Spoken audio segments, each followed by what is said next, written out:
fella. So today I'm here to show you a very impressive vehicle. Even in Australia, that's not a very common car. The car itself, it's a Colorado, so people would think, oh, they know that's car, but that's not the same powertrain. It's a very different one, this one. So I will show you that with the owner of the vehicle. This is Peter here. Hi, Peter. How are you doing today? How you doing, David? Good, thanks. So thanks to give me this opportunity, because it's not very often that I can see this sort of car. So why it's so special? Can you explain me, or explain to the auditor, why it's so special compared to the normal Colorado vehicle? Okay, so this is a HSV Colorado. Yeah. So basically you can order a HSV and then you can get the V8 upgrade to these vehicles, and the reason why I needed that upgrade is because I drag a big 2.5 ton trailer around. Yeah. Sometimes I load the back up. Yep. And sometimes I'll travel for 2 or 3 hours. So as much as the small diesel engine would probably do that, everything would be on its limits. Whereas this package here, it gives me a great vehicle work and, as you say, play, because we're going to use this car to travel around our big country. We're going to start traveling around Australia. So when we start doing that, we can put a lot of things in the back, our suitcases and all our equipment, and then we can travel in comfort. And you're in a decent sized vehicle, so wherever you're going, you've got no issues with if the unforeseen accident did happen. At least you're in something that's nice and safe. Yeah. And something people don't not necessarily realize if they are not in Australia.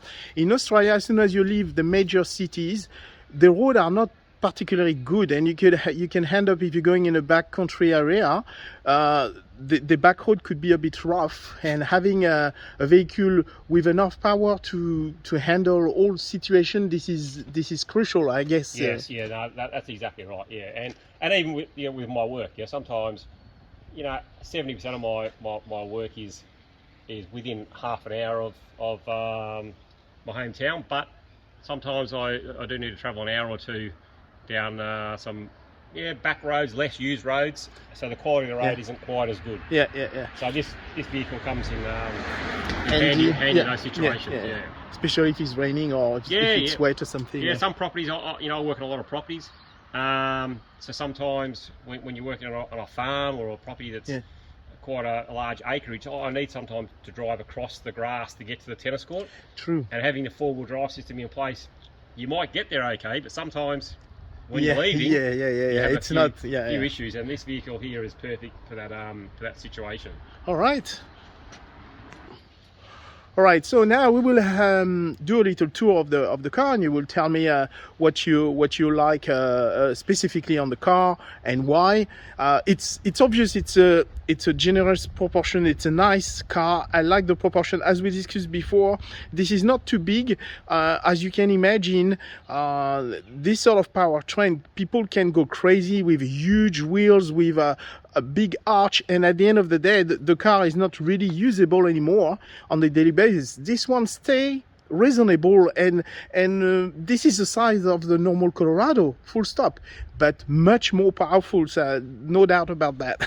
Yes, and the wheels and brakes, the drivetrains, everything in this car is beefed up. The size of the car is the same size as it would normally be. It does ride a little bit higher, has got a little bit bigger wheels, bigger brakes, better suspension, and of course it's got the supercharged V8 drivetrain in it. Exhaust is beefed up as well, so they do the exhaust system on there. So everything's just let's just say stronger and a little bit bigger. But the beauty of it is, as you can see, it's not a big truck. It's still a good size family work type vehicle, because a lot of my work's in residential properties, and some of my work is on property, so it means that I can go to both those places without having too much trouble getting in and out of there. Yeah, I've seen so many vehicles here who are borderline, and as soon as they are that way, where I'm working, the car park is not that big. I can see people, they're coming with a ute, they have no space for. They have to park far away on a hill, because exactly right. So it's not great this way. It's even the color, everything look absolutely amazing. I really love it this way, because when I was looking online to see the different models. I saw also different colors. I think that the one I would choose if I would have the choice. It's very nice, subtle, and It's boom. good in the sun and good in the shade. It changes Yeah, a little bit. yeah. I can see here, even on the video, I guess you can see under the front light, the color is way different than the back here.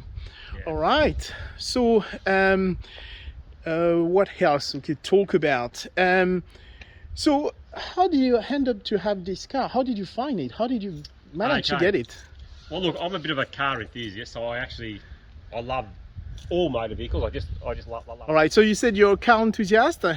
Yeah. So I've always had a lot of interest in motor vehicles. Even before I could even drive, I had interest in a lot of motor vehicles. So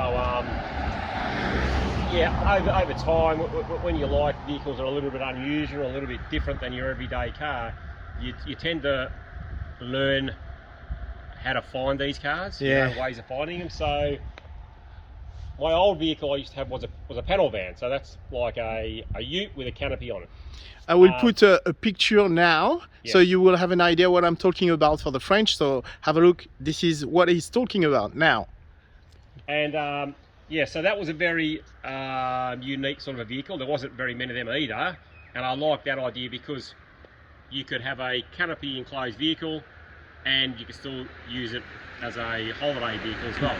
So this is kind of the next level up from that, and I knew these vehicles were out there. I knew HSV were making these vehicles, so then it was just a matter of doing a search to find out somebody who had one of these vehicles. And the way you do that is you go on Colorado forums, Holden forums, HSV forums. You just ask a few questions, and before you know it, you find one. But you do have to pay.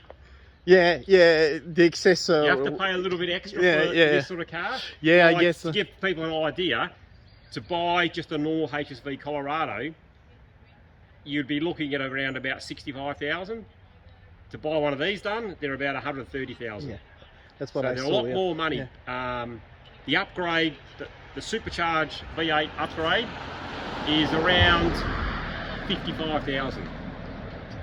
So nearly the same price as what the car costs. But which, just the powertrain itself, I understand that, because we're talking about a different level. It's not a little upgrade in terms of power. It's not like a 10%, 20% like most of the time. You know what I mean? When you've got a little upgrade from the factory setting, usually they just do a little things at the time, and usually it's 10%, 15% of the power. That's exactly not right. That. No, this is.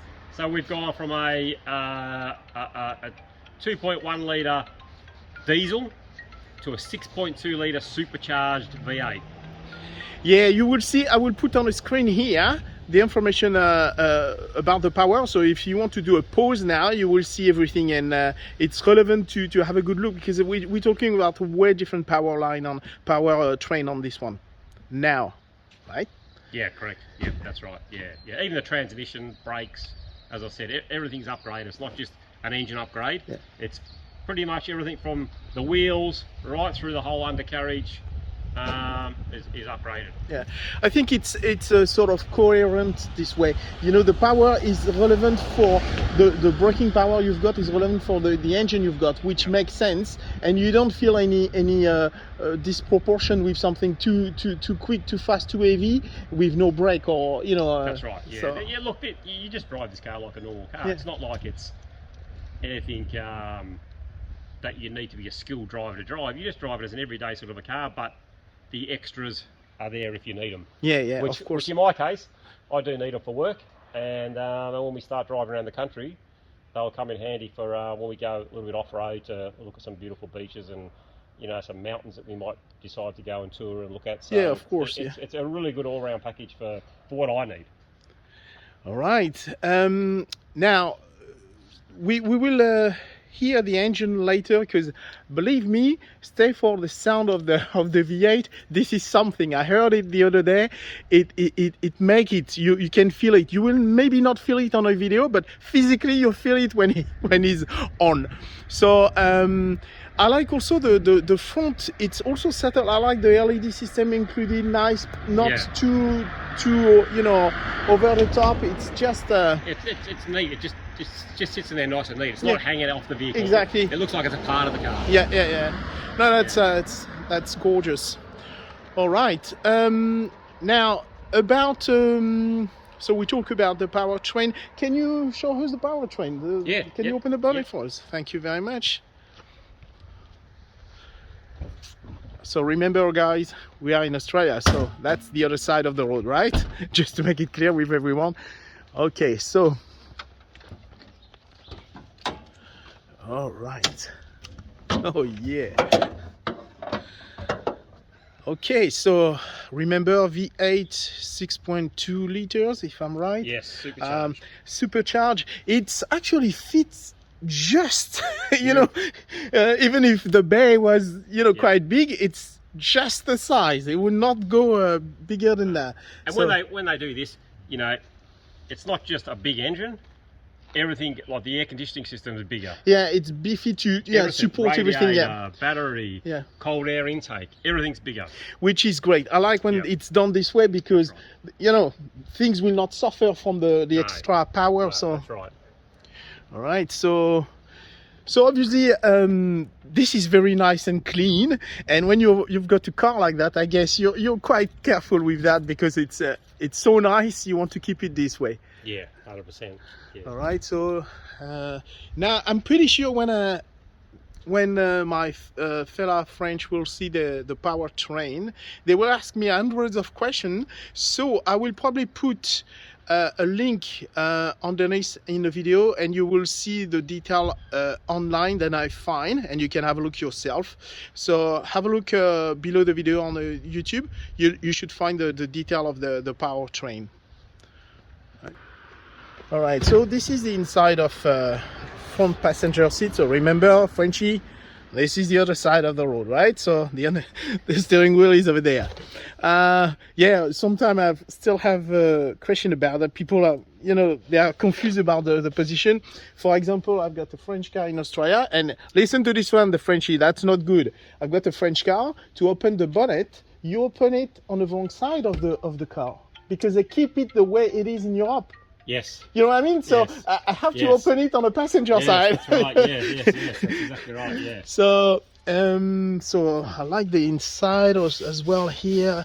The stitching here, very nice with the HSV logo. So as we said earlier, the HSV, it's equivalent of different brands we've got in Europe, like when you've got in Germany Brabus or AMG, which is maybe not the case. AMG has been included in Mercedes-Benz now. It's a part of the company, but in the past this was an external company or who work in partnership with the brand. This is what happened with HSV, so they are specialized to upgrade to highest level the vehicle of the brand.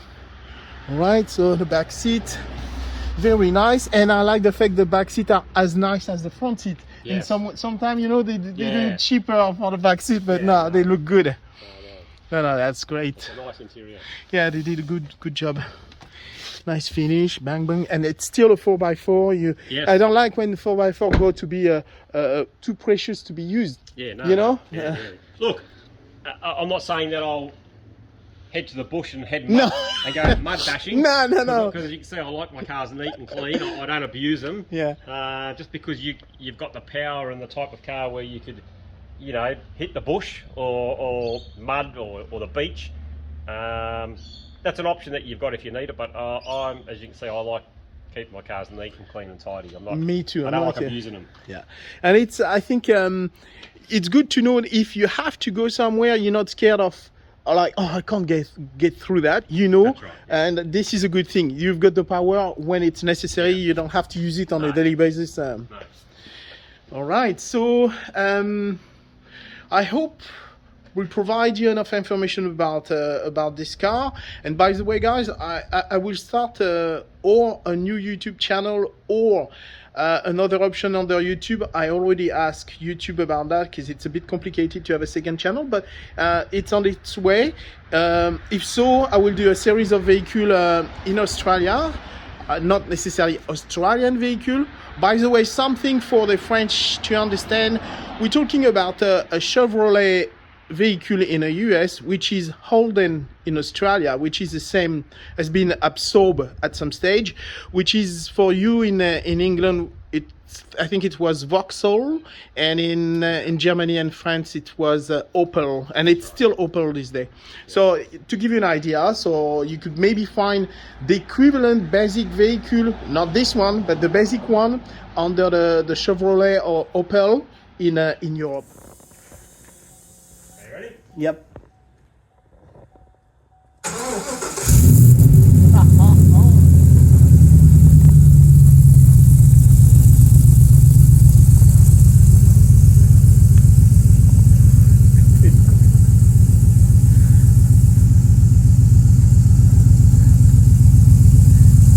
I hope the video gave justice to the V8 powertrain, but the sound is amazing. I'm right behind, and it's pretty deep, and I love it. All right, so I hope you've got enough information, and if not, feel free to contact me. I like to share what I feel amazing for me in Australia, and I hope you will enjoy this one. Thank you very much, guys. Have a good day.